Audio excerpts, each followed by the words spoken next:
Bonjour à tous, j'espère que vous allez tous très bien. Alors cette semaine, je vais parler de la petite sirène et notamment du fait qu'il soit considéré comme le second âge d'or ou le renouveau de la maison Disney. Alors on y va, c'est parti, générique!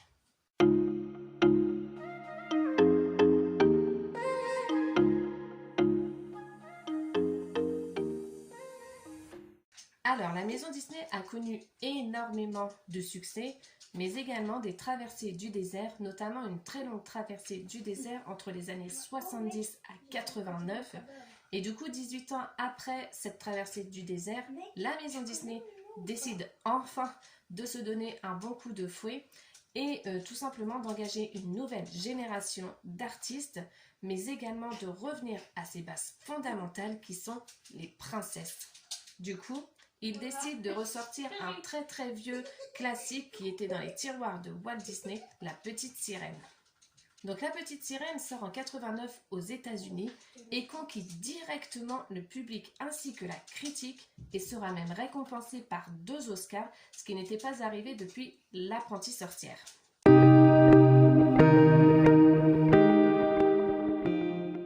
Alors déjà, pour commencer, il est vrai que La Petite Sirène est sortie au moment où les mouvements féministes commençaient à se faire entendre.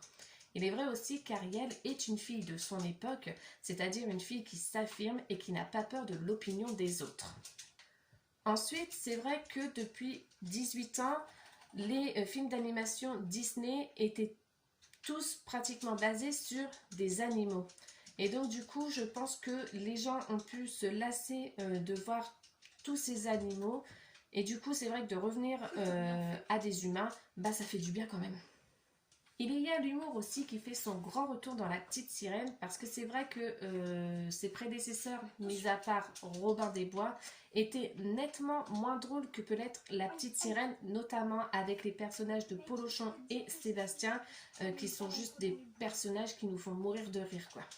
Il y a le côté graphique aussi de ce film d'animation qui fait une bonne partie de son succès, car il faut dire il y a une bonne base quand même qui se passe dans l'eau. Donc faire des bulles, faire les cheveux d'Ariel qui se déplacent au mouvement de l'eau, c'est quand même très difficile à faire et franchement ils s'en sont très bien sortis puisque graphiquement le dessin animé est juste magnifique. Alors il y a aussi, et je pense que c'est 60 à 70% ce qui a fait le succès de La Petite Sirène, c'est la bande son, qui est juste une bande son, c'est une tuerie. Qui ne connaît pas Sous l'océan, qui ne connaît pas Partir là-bas. Franchement, Alan Menken et Howard Ashman ont fait une bande son, mais vraiment bien ficelée pour La Petite Sirène. Ça les a rendus aussi, faut le dire, bien évidemment célèbres, puisqu'ils vont faire beaucoup de musique pour les classiques Disney par la suite.